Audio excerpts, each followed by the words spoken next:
Hey guys, it's Distilled the Bourbon Podcast. Brent here. I'm alongside my co-hosts Brian and Chuck, and today it's all about must-have bourbons. We're talking about bourbons that we want to have on our shelf 365 days a year, and preferably bourbons that you can find, but maybe one that's a little bit difficult to find, but if you can find it, you grab it right then and there. Absolutely. Yeah, like Chuck said, we will talk about bourbons that you can find every day on the shelf, but there are a few that if you see them at a liquor store, you better buy them. Absolutely. Chuck, why don't you get us started? What is your first must-have bourbon? Well, this is a bourbon that's widely available. It's Elijah Craig small batch. This is a Heaven Hill product. Very traditional mash bill, pretty high corn, maybe, 12 or 15% rye. I don't recall whether Heaven Hill discloses the exact mash bill. Very smooth, great over the rocks. You're not going to get heartbroken if somebody wants some ginger ale or some Coke in it, if that's their jam. Widely available and probably, $45? A little less than that, about 35. Nice. Yeah. So reasonably priced, an excellent product. You can get it anywhere. There's no reason not to have it on your shelf all the time. Yeah, I have one. Do you keep I keep always that at keep your that house? on mine, yeah. I've got two right now. All right. Well, Brian, what is your first must-have? Well, for me, Four Roses Single Barrel. Four Roses, they make a number of great products. The Single Barrel just happens to be my favorite. It has a mash bill of 60% corn, 35% rye, which is very high for a bourbon, and then 5% malted barley. So, yeah, I have that too. It's just one of those great classics that, everybody's had it. You know what it tastes like. Yeah, it's a great bourbon. And for a single barrel, it is a little hot. So if you're new to bourbon, you may want to try it on the rocks first. I wouldn't recommend just taking a shot. Or you can get of it. small batch first, Right, and try that. It's about 90 proof. They have basically three lines in the Four Roses line. The old, what we used to call yellow label, even though the label's no longer yellow, which is just basic commodity Four Roses. And then the small batch, which I like just a little bit better. I don't know if it's psychological or if it's really better. And the single barrel is my favorite of the Four Roses line. You can find it just about anywhere. What's the price on that? It's about $50, $45 to $50. Very reasonable. All right. So let me share with you my first must-have bourbon, and it's Stellum. You've heard me talk about Stellum before if you've listened to this program. This one's personal for me. We've talked about bourbon life is not only the juice, and it's good juice, but it's also the people you meet and what you're doing at the time. And this one's special to me. I will have it for the rest of my life for as long as they make it, because it was introduced to me by my buddy Kevin. Kevin is someone who I met at a business meeting, and we found out that we had so much in common. We have to be related, and That's what bourbon does, though, right? That's what it does. Yeah. So it. we were there. The bar that we were at had like two bourbons, and they were both very pedestrian. And he said, "Hey, if you like bourbon, I brought some with me." And he brought down a bottle of Stellum, or a flask of Stellums, and we just had the best time. And now he and his wife Arena are some of our best friends. So Stellum, I'm always going to keep it. It's not just the taste. Sometimes it's the story. It's the memory. I'm not familiar with Stellums, but I love your story. Yeah, it's not very expensive. It has a great taste. It's one of those that people don't really know that much. It's not common, but if anybody ever starts drinking it, it's going to go fast. You actually got me hooked on it because I never even tried it prior to you talking about it. So it's a bottle that I have in my bar all the time now. Yeah, and you have it at Beverage Barn, right? We do, yeah. Perfect. So Chuck, what else you got in your liquor cabinet? Well, everybody knows this one. It's Woodford Reserve. Oh, yeah. This is the old-fashioned one, the original, the regular. Once again, a very traditional rye mash bill, mostly corn, a little bit of rye, a little bit of spice. Honestly, the first time I tried the Woodford Reserve Double Oak, I was in the tasting room. I wasn't crazy about it. But then at a New Year's Eve party, I had some neat, and I really love the Double Oak. So if you can get your hands on the Double Oak, by all means, it will cost a little bit more. There was a time this was kind of the premium whiskey out there. This and Makers, this was the bomb. And now it's good stuff. You can find it everywhere. The price is reasonable. What's the price on? About $35. Once upon a time, it just seemed like it was super expensive. Oh, I thought I was drinking fancy bourbon when I first started buying it. For real. But the truth is, Woodford and Woodford Double Oak, they're both great products. There's, and you can get it anywhere. The price is right. I'm kind of on a loop right here. I love reasonably priced bourbon that also happens to be really good. Yeah. So speak of makers, Chuck, my next bottle is not your father's Makers. It's Makers Cask Strength. Cask Strength. So when I first started getting into bourbon, I drank Makers. My wife, she absolutely loves Makers. They actually have a Makers 101 now, which I think is superb. But the Makers Cask Strength on rocks is just great. I know most people, when they're first getting into bourbon, I always recommend Makers just because it's such an approachable bourbon. It's weeded. It's got that sweetness to it, and it's just one that most people enjoy. Some people dismiss it as entry level. The fact is, every now and then I'll be in a bar that doesn't have a great selection, and I'll see Makers and say, okay, let me have a Makers. And if you just, kick back and enjoy it and savor it, you realize, wow, this is as good as I remember.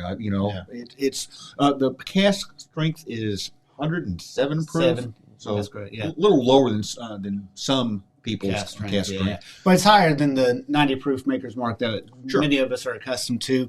It's got a little bit more flavor, and like I said, it's excellent on the rocks. I wouldn't do this with cask strength, but when I'm watching a football game, a Makers and Coke just takes me back to my college days, man. I mean, there's just nothing better. So, you guys remember our trip to Casey Jones? Of course. What a fun day that was. That was great. If you haven't heard that audio podcast, we'll put a link in the description to this video. In Hopkinsville, Kentucky, there are a couple of fantastic distilleries. Casey Jones is wonderful, great people. But as we were doing a tasting down there, they said, hey, do you want some of this Bourbon Rabbi? And I said, yes, please. And what the heck is that? And I have fallen in love with Bourbon Rabbi bourbon. It is my absolute favorite everyday drinker. It has this cool bottle. We're going to actually talk to the gentleman that does this pretty soon on a podcast. He's agreed to come on the show. I like it on the rocks. I like it neat. I put it in cocktails. It is absolutely my favorite everyday bourbon now. And I do have to drive to Hopkinsville to get it. I know you can get it in Louisville. My buddy Kevin has brought me a couple of bottles every once in a while. But everybody I've introduced that to has really enjoyed it. And they usually ask if they can buy one of my bottles. And sometimes I say yes. But Bourbon Rabbi, one of my favorites. Is it kosher? I'm sure it is. I don't have any idea, but it's delicious is what it is. There you go. Well, the first two that I talked about were bourbons you can find in any respectable liquor store at all. This one, a little bit tougher. This is Old E.H. Taylor. This is the small batch. Comes in the cardboard tube. Simple, beautiful label. Look at that beautiful bottle, man. I'm getting thirsty just thinking about it. I do love me some E.H. Taylor. This is, of course, a Buffalo Trace product, named for the legendary E.H. Taylor. Used to be easy to find on shelves all the time. Now it's, maybe you need to know a guy, or maybe you show up at Buffalo Trace on the right day and they have it at the gift shop. This is definitely one of those. If I see it, I buy it. I think I have 3 tubes of it at home right now.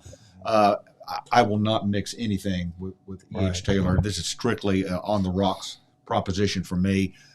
It's just delicious. It's Buffalo Trace is a little closed mouth about their mash bill.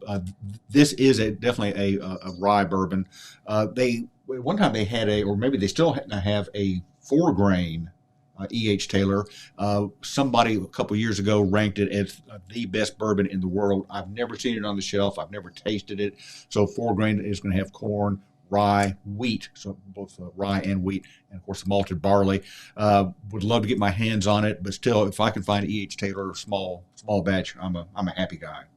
Yeah, I was at a restaurant when I first tried Taylor, and I was just looking at the bourbon menu to try to find something really cool.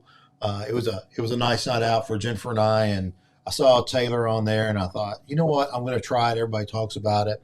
It's become one of my absolute favorites now. It's one of those that I reserve for special occasions because it was a special occasion when I first tried it. And apparently that whole weekend was a special occasion because I didn't stop drinking it the whole time we were down in. That was actually in Nashville. So, You ever drink, Taylor? I do. So their small batch is excellent. I prefer their single barrel, which is even more difficult to acquire. Yeah. We only get it maybe 2 or 3 times a year at the store, and every time I get it, I'm taking one home. So we were at a really nice restaurant in Fort Myers Beach last week. We spent a couple of weeks with friends down there, and after a really nice dinner, I ordered up a Taylor on the Rocks, and it was so delicious I had to share it with everybody. Yeah. Meaning my wife. Your wife. She's the only one that matters, right? Well, was it Donna approved? It absolutely. She loves it. Perfect. All right, so because I knew these two knuckleheads were going to choose something from Buffalo Trace, I decided to choose something from Heaven Hill. Gotta give Heaven Hill some love. So I chose Henry McKenna 10-year. So they also have an 80 proof. The Henry McKenna 10-year is a bottled and bond. It's 78% corn, 10% rye, and 12% malted barley. It's an excellent bourbon. It has gotten more difficult to get. They won numerous awards. It used to just on the shelf. I remember actually the first time I tried it was at the Owensboro Bourbon Society. Okay. And this was probably 7 years ago.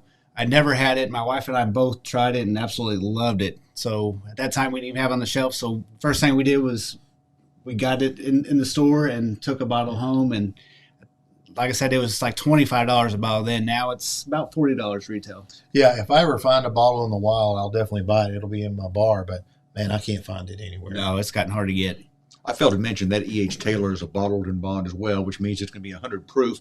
And it has to be at least 4 years old. Nobody really knows. I think the agreement is that Taylor bottled and bond is probably a 7-year-old product, something like that. It's however old it is, it's wonderful. It's awesome. All right, so you guys know that I'm a Blantons guy, and you can send your complaints about being overpriced and overvalued to Brent at distilledbourbonpodcast.com, and I will answer you. But fellas, this is my special one. I usually keep 5-6 bottles of Blantons on the shelf whenever I can buy it. I do. It's just there's nothing I don't like about it. I like the juice; it's fantastic. I like the bottle. I like the stopper.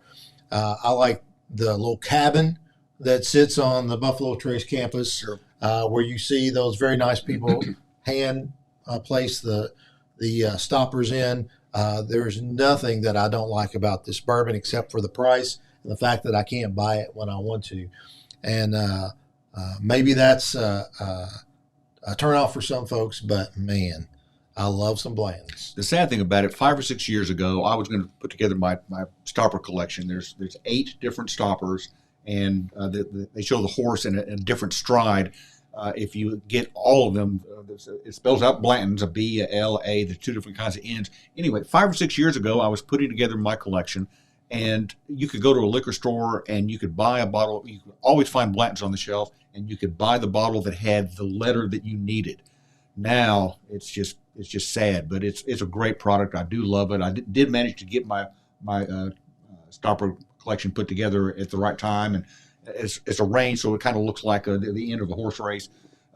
Great product, great story. The original single barrel whiskey came out the first one, mid 80s. Mid 80s, I think. Like that, yeah. Named for Albert Blanton, one of the legendary executives at that distillery. Great product. Love to have it on the shelf. Yeah, and they also have other products as well. They have a gold label, which is excellent. If you can get your hands on it, it's even more scarce than the regular Blanton single barrel. Typically, it used to only be sold in Europe. Now, last year they announced that they're going to start selling in the U.S., but it's very scarce. Yeah. Red label, I think, is for Japan only. I've never seen a bottle in my life, not even at some of the really fancy, high-priced bottle stores that we've been to. So keep an eye out for that. But I'll drink that all day on special occasions anyway. I remember about 6 years ago, a guy asked me, he says, "What's your favorite bourbon?" I didn't know this guy very well, and I said, "Well, you don't really want to have a religious discussion, do you?" And he said that his favorite was Blanton's. And I said, "Dude, we go to the same church." Perfect. Well, those are our must-have bourbons. We hope you've enjoyed that. Hey, do us a favor, hit that subscribe button and hit the like and the little bell so that you know when something's going on. It helps us out quite a bit, and we do appreciate it. Send us a message either on Facebook or through the comments on this video or audio podcast. And as a bonus, I have a couple of extra things, guys, because you know I don't follow the rules. So I did bring a couple of other non-bourbons that will always stay on my shelf. Just when you thought it was safe to turn off the podcast. Exactly. Nope, not yet. Anybody ever drink Kentucky Peerless Rye? Boy, I sure do. Oh, Excellent. my goodness. What a great rye is this, man. You talk about a fancy, cool bottle. If you haven't heard our discussion with Corky and Carson at Kentucky Peerless, you got to go listen to that podcast. It was a great story. Those guys are so much fun to be with, and it means a lot to our town of Henderson. Oh, yeah, for sure. That they care about Henderson, and overall, it's just great juice, man. It's just really good. When the first Peerless Rye was released, it was only 2 years old, and one of the big magazines put together their list of the 20 best whiskeys in the world, and the 2-year-old rye made that list. It's that good. Amazing product. Pretty high corn for a rye whiskey. Yeah. But they also do a sweet mash instead of a sour mash. So they really revolutionized the industry, and you're starting to see a lot more sweet mash. Wilderness Trail, and there's a number of others that are starting to use that process, which is a much more tedious process. A lot more trouble than the sour mash. And it's a great tour, too. I mean, if you're in Louisville, it's right there off of, what is that? Ninth Street in downtown Louisville. Call ahead, though, because you're probably going to need reservations. But you can go into the gift shop anytime, and it's just a very cool place. So Kentucky Peerless is my favorite rye, and I keep it in the house all the time. It's a great choice. Now, the last one I want to share with you is something that Jennifer and I really enjoy. We like a good Bloody Mary every once in a while. And the best one I've ever had was made with M.B. Rowland's Black Dog. Black Dog is the distillate that comes off with the mash that has the smoked corn. So before it's the dark-fired Kentucky bourbon, they take some off. They don't put it in barrels. They just put it right in a bottle. Holy smokes, that makes the best Bloody Mary I've ever had in my life. I'm surprised that it's that good, but we'll never be without it again. I can promise you that. I really do like a Bloody Mary made with bourbon. I've never ordered one. I've been allowed to taste my wife's a couple of times. It is tasty stuff. Perfect. All right, so there you go. Those are the ones that we always keep in our bars and in our liquor cabinets. We hope you've enjoyed that. If there's one we left out, send us that message. And with that being said, yes, sir, go right ahead. No, I think we'll hear from people. Oh, I hope so. I imagine there might be a couple of other bourbons out there that people say, why did you not have this one? And call us out if there are. We'd love to hear your feedback. Bring it. Yeah. That's Brian at Distilled Bourbon Podcast. I'm just kidding. All right, fellas, with that said, please drink responsibly.